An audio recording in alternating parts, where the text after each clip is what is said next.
నానా నానా ఏమిటా కేకలు? ఎవరు కావాలి? మా అమ్మ నాన్న ఎక్కడ? అక్కడ.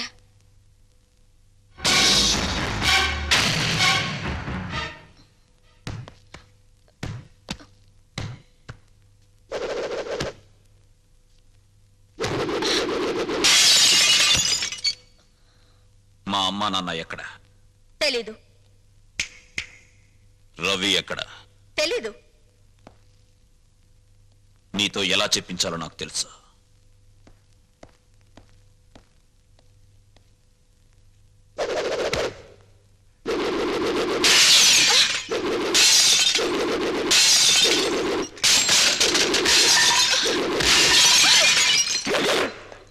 పొగరబోత్తాను నీకే కాదు, నాకు ఉంది. నేను ప్రాణంతో ఉండగా మీ అమ్మా నాన్న ఎక్కడున్నారో నేను చెప్పను. నువ్వింకా ఇలాగే ఏమైనా స్మాష్ చేశావో నేను నీ చెల్లెల్ని. నీ కళ్ళ ముందే నేను నగ్నంగా తయారవుతాను. ఓహో, నువ్వు ఈ దారిలో వచ్చావన్నమాట. దీనికి తగ్గ ఆయుధం నా దగ్గరుంది. చందన, ఎస్.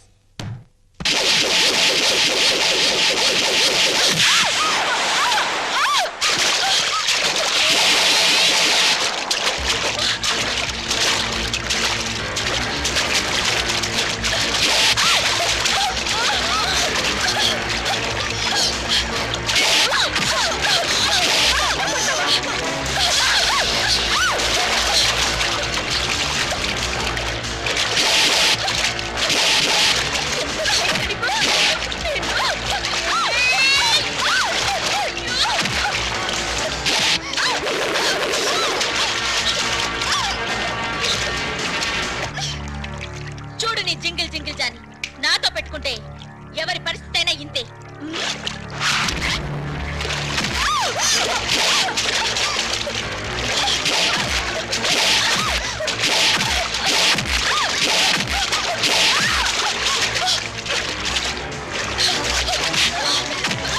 చెప్పు, చెప్పవే, చెప్పు. మా నాన్న కిడ్నీ ట్రబుల్. వాళ్ళ అమ్మ నన్ను కిడ్నీ ఇచ్చేందుకు హాస్పిటల్లో ఉంచు. ఏ హాస్పిటల్? రంగా. అమ్మా, నువ్వు ఇక్కడున్నావా? నాన్నగారేది? లోపలున్నారు. ఏం ఒంట్లో బాలేదా? అదేం కాదురా, పాపారావుకు 2 కిడ్నీలు పోయాయిట. ఎవరైనా కిడ్నీ ఇవ్వకపోతే బతకడు. అందుకే మీ నాన్నగారు కిడ్నీ ఇస్తున్నారు. ఏమ్మా, ఆ పాపారావు ఎంత దుర్మార్గుడో మీకు తెలుసు కదమ్మా. అలాంటి వాడికి కిడ్నీ ఇవ్వడం ఏంటమ్మా? నాన్నగారు బాగా ఆలోచించారా? బాగా ఆలోచించావురా.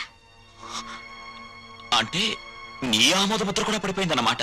అవునులే, భర్త అడుగుజాడల్లో నడిచే గుణవంతురాలైన గొప్ప ఇల్లాలేవి కదా. ఆయన చేసే త్యాగాలకు సంతోషంగా తలూపి భర్తకు రాబోయే కీర్తికి పొంగిపోయి బయట కూర్చున్నావు. బాబు, మీ నాన్నగారిని సరిగ్గా నువ్వు అర్థం చేసుకోవడం లేదురా. నిజమేనమ్మా, నిజమే. అర్థం చేసుకోకే ఒకసారి చీపోరా అంటే బయటికి వెళ్ళిపోయాను. ఇప్పుడేమైనా అర్థం అవుతారేమో ఒకసారి ప్రయత్నిస్తాను. ఎక్కడా మహానుభావుడు? నువ్వెంతో గొప్పవాడిగా భావించి ఆయన దర్శన భాగ్యం చేసుకుని వస్తాను.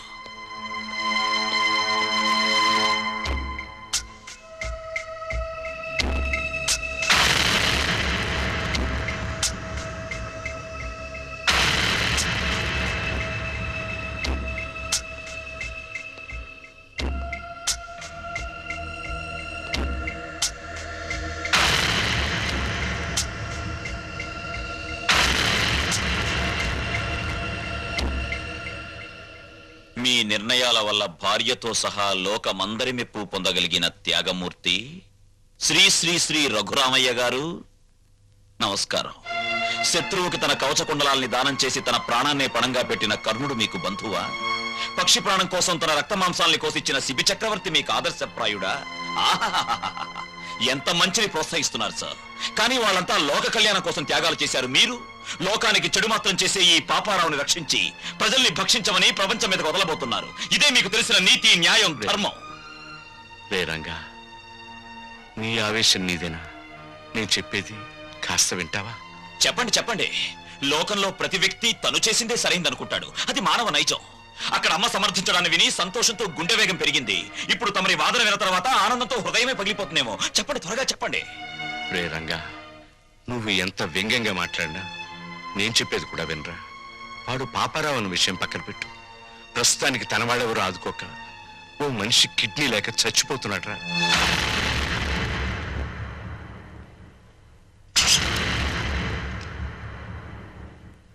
వీడు చాలా దుర్మార్గుడైన మనిషి నాన్న. నిన్ను కష్టాలు పాలు చేయడమే వీడి జీవిత ధ్యేయం. రంగా, ఏం చేయబోతున్నావురా?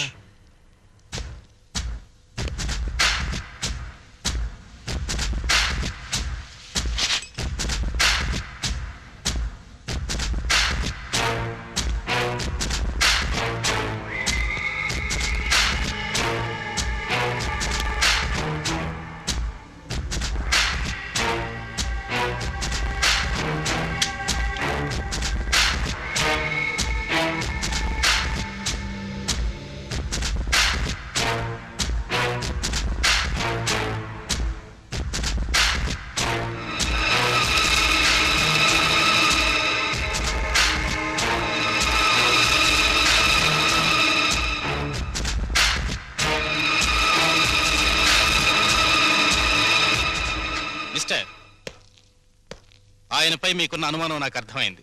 1 minute.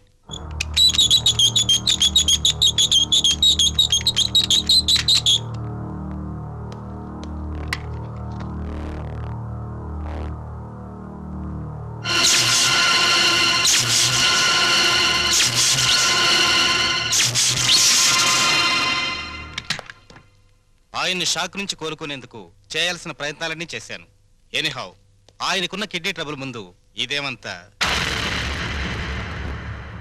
విషయం అర్థం చేసుకున్నాను.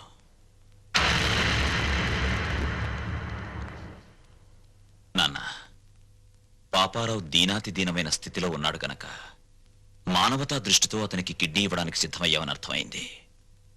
ఆ అవకాశం నాకివ్వు. పాపారావుకి కిడ్నీ నేనిస్తాను. రంగా, నన్ను రక్షించడానికి ప్రయత్నిస్తున్నావు కదూ? అలా ఎందుకు అనుకోవాలి నాన్న? నీకన్నా నాలో వయస్సుంది. బ్రతకడానికి 2 కిడ్నీలు అక్కర్లేదు, అర కిడ్నీ చాలు అన్న ఆవేశం ఉంది. వీటన్నిటికీ మించి నీ పెంపకంలో నేర్చుకున్న నీతి, నిజాయితీ, కృతజ్ఞత, బాధ్యత నాలో ఉన్నాయి. ముఖ్యంగా నన్ను వంచిన వాడితో డీల్ చేసే అవకాశం వస్తుంది. అయితే పగ తీర్చుకునే ఆలోచనతో ఈ దానానికి సిద్ధపడుతున్నావు అన్నమాట. చచ, కౌరవులు పాండవులు అన్నదమ్ములు. వాళ్ల మధ్య యుద్ధం వచ్చేసరికి న్యాయ మార్గాన ఉన్న పాండవులు సైతం తమ తాత భీష్ముణ్ణి ఎలా చంపాలో, తమ గురువు ద్రోణుణ్ణి ఎలా జయించాలని ఆలోచించారు. నిజానికి ఇప్పుడు నా పరిస్థితి అంతే. ఆ యుద్ధంలో కత్తులు, కటార్లు, మంది, మార్బలం, కుట్ర, కుతంత్రాలు ఎన్నో ఉన్నాయి. కానీ ఈ యుద్ధంలో నెత్తురుండదు, చంపటాలుండవు. హృదయాలుంటాయి, నీతి నియమాలుంటాయి, బాంధవ్యాలుంటాయి. ఇవేమిటో తెలియని ఆ తండ్రికి కను విప్ప, కన్ను మూత అని తేల్చాల్సి ఉంటుంది. తేల్చేస్తాను.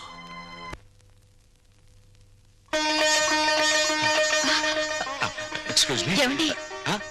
లక్ష్మి, ఇక్కడే ఉన్నావా? శుభవార్త. తండ్రి పేరు చెప్తేనే మండిపడే రంగా ఇప్పుడు తనే కిడ్నీ ఇవ్వబోతున్నాడు. నిజమా? నాకు చాలా ఆనందంగా ఉంది. నాకు చాలా ఆనందంగా ఉంది. అయితే ఈ విషయం పిల్లల దగ్గరికి వెళ్ళి చెప్తా. నువ్వు పిల్లల్ని ఇంకా మర్చిపోలేదా? అదేమిటండి, రంగా తన తండ్రికి కిడ్నీ దానం చేస్తాడని ఏనాడన్నా ఊహించామా? అలాగే మన పిల్లల్లోనూ మార్పు రావచ్చుగా. అలాగే, నీ కోరికెందుకు కాదనాలి. సిగ్గులేదు? ఇప్పుడు దాకా ఎక్కడ బలాదూరు తిరిగొచ్చావు? పో అవతలకి. రంగడొచ్చి ఇంటి మీద దౌర్జన్యం చేస్తే దిక్కు దివాడం లేదు. అసలు మగాడవేనా? అది కాదు, ఆ టైంలో నేను ఇంట్లో లేను. రాణి, అది కదా మాట. అయ్యో, ఇదిగో అసలు జరిగిన విషయం ఏంటో తెలుసా? నాకేం చెప్పదు. ఎందుకు ఆవేశపడతావు? నేను ఇంట్లో లేను. కథలు చెప్తున్నావా?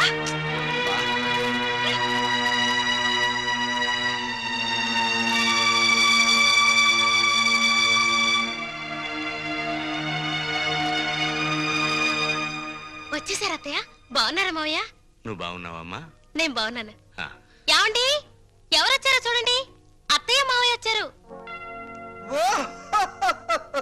గౌరవనీయులైన నాన్నగారు, ప్రియమైన అమ్మగారు, పర్మనెంట్ గానే వెళ్ళిపోతున్నామని పెద్ద పౌరుషంగా వెళ్ళిపోయారు. ఎక్కడికి వెళ్ళినా టెంపరీ స్వాగతమే లభించిందన్నమాట. ఏమన్నా అంటే ఆత్మాభిమానం. అవునరా, అన్ని చచ్చినా ఆత్మాభిమానం మాత్రం చావలేదు. రా, పోండి. అత్తయ్య,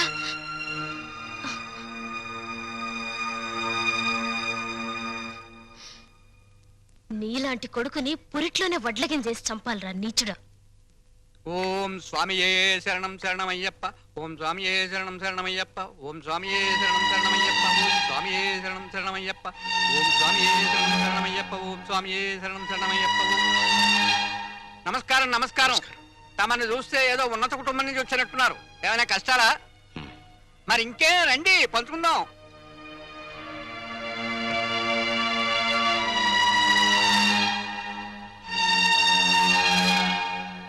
రఘురామయ్య గారు, మీరు చెప్పిన దాన్ని బట్టి మీ కొడుకులు ఒట్టి బుద్ధి లేని వాళ్ళు అని తేలిపోయింది. ఆస్తి మీ స్వాధీతం అంటున్నారు గనక మీరు రాసిన వీలునామా చెల్లదు అని ఒక్క నోటీస్ కొట్టండి. ఆస్తి మీ చేతికి వస్తుంది. దెబ్బకి వాళ్ళకి బుద్ధి వస్తుంది. వాళ్లకు బుద్ధి చెప్పాలని నేను రాసిన వీలునామాన్ని రద్దు చేసి నేను బుద్ధి తక్కువ పని చేయను. భగవంతుడిచ్చిన రెక్కలున్నాయి, ఏదో ఒక పని చేసి బతుకుతాం.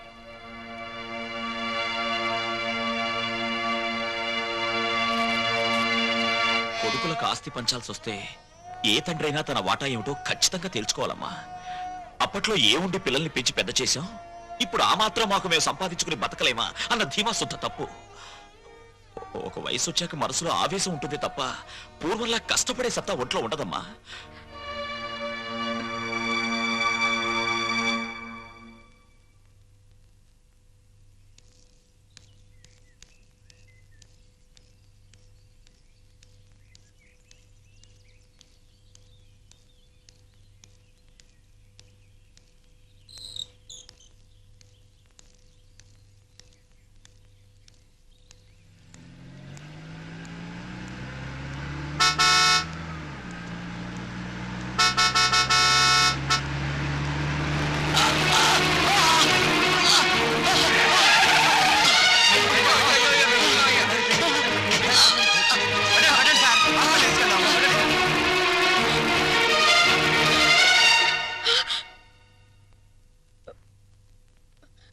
పెద్దోడా, అమ్మ లలిత,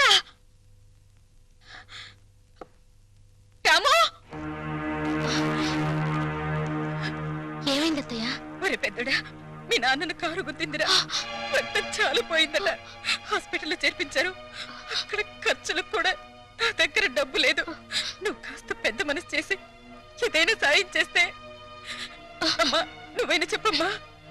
ఏమండి, ఇదేం చేస్తుందమ్మా? పద, నేనే హాస్పిటల్కి వస్తాను. నువ్వే వస్తావా? రారా.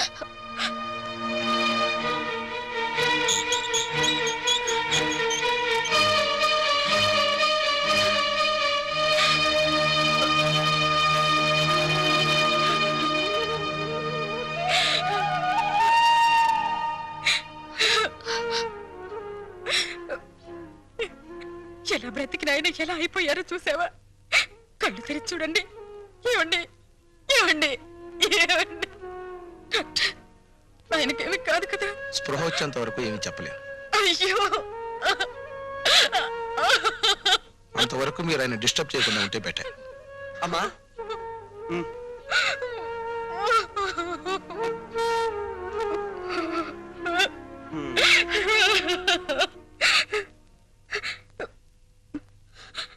పెద్దోడా, అమ్మా, చిన్నోడికి సుమతికి ఈ విషయం కబుర్ చేయరా. అలాగేనమ్మా. రాణి, రాణి, ఏంటండి? పెద్దాడు ఫోన్ చేశాడు. ఏంటంట? రామేశ్వరం వెళ్ళిన శనేశ్వరం తప్పనట్టు మా ముసలాడికి యాక్సిడెంట్ అయిందట, వెంటనే రమ్మని ఫోను. నేను రాను, మీరు వెళ్ళండి. అది కాదు రాణి, ఈ పరిస్థితిలో మనం వెళ్ళకపోతే నలుగురు మన మొహం మీద ఉమ్మేస్తారు. సరే, మొక్కుబడిగా వస్తాను. అది మీరు వెంటనే వస్తానంటేనే. సర్లే పద. అమ్మా, ఒరే చిన్నోడా, మీ నాన్నగారి పరిస్థితి చూసావా? ఈ ఊళ్ళో మంచి డాక్టర్కి చూపించి మీ నాన్నగారికి నయం చేయించరా. తప్పకుండా అమ్మా.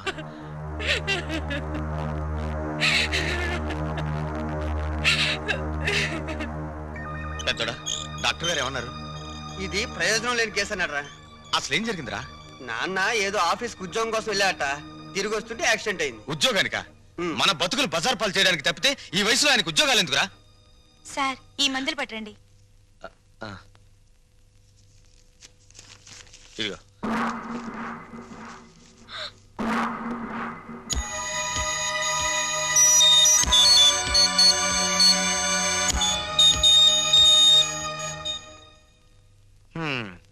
ఒరే పెద్దోడా, 4 రోజులుగా ఇంటికి కూడా వెళ్ళలేదు. నా పనులన్నీ ఆగిపోయాయి. నాన్నగారి దగ్గర నువ్వు ఉండు, అవసరమైతే కబురు చేయి, నేను వస్తాను. ఇలాంటి పరిస్థితుల్లో నువ్వు నన్ను ఒంటరిగా వదిలేసి వెళ్ళిపోతే ఎలారా? నువ్వు నా పక్కనుంటే నాకు కాస్త ధైర్యంగా ఉంటుంది. అది కాదురా పెద్దోడా, పాల డబ్బా ఫ్యాక్టరీలో బోల్డ్ అని పనులున్నాయి.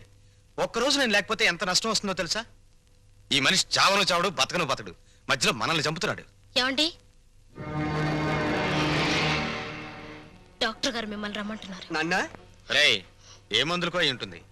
ఆ డబ్బుంటే రేపు ఆయన పోయాక దహన సంస్కారాలకైనా పనికొస్తుంది. సి మిస్టర్ రవి, మీ నాన్నగారి పరిస్థితి చూస్తుంటే ఆయన బతకడం చాలా కష్టం అనిపిస్తోంది. ఈ విషయం ముందే తెలుసుంటే పోయాక వచ్చిండేవాడిని. అనవసరంగా టైం వేస్ట్ చేసుకున్నాను. ఆయన ఇంకో 24 గంటల కంటే ఎక్కువ బతకరు. మీరు ఆయన ఇంటికి తీసుకెళ్ళటం మంచిది.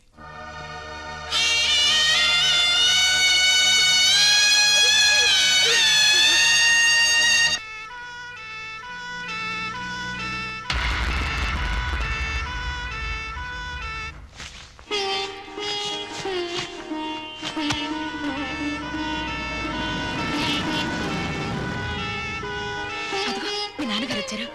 ఆ దిండు కాళ్ళ దగ్గర వేయమా, మెత్తగా ఉంటుంది. ఇటివ్వండి. అమ్మా లలిత, కరెంటు పోతుందేమో, విసర్కర వెతుకో. అలాగే అత్తయ్య, నేను వెళ్ళి మీ నాన్నగారిని తీసుకొస్తాను.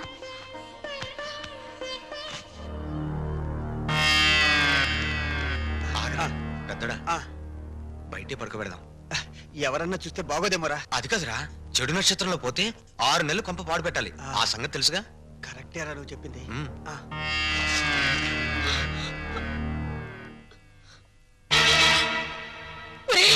ఆయన కోసం లోపల పరుపు అన్ని సిద్ధం చేస్తే ఈ దరిద్రపు చాప మీద బయట పడుకోబెట్టారేమిట్రా? లోపలికి తీసుకురండి. ఏమన్నా మాట్లాడేమిట్రా? చెప్పేది మీకేరా? లోపలికి తీసుకెళ్లాలన్న విషయం మాకు తెలుసమ్మా, కానీ ఏదన్నా జరిగితే? ఏదైనా జరిగితే అంటే అమ్మా, పెద్దదాని నీకు తెలీదా? ఎంత గొప్ప వాళ్ళనైనా ఈ పరిస్థితుల్లో ఇక్కడ ఇలానే ఉంచుతారు. ఇదేనా చివరికి? ఇదేనా ఈయనకు ఈ చిక్క చాప? అంతేనా? ఏమండి, చాప పాతదయింది, పారేద్దామండి అంటే వద్దు, దాచిపెట్టు లక్ష్మి అన్నారు. ఎందుకైనా అండి? ఒరే, చాప మీద దుప్పటి కూడా లేదురా, తల కింద ఎత్తు లేదురా. ఆయన పడుకోలేరురా, ఆయన వల్ల కాదురా, ఆయన వల్ల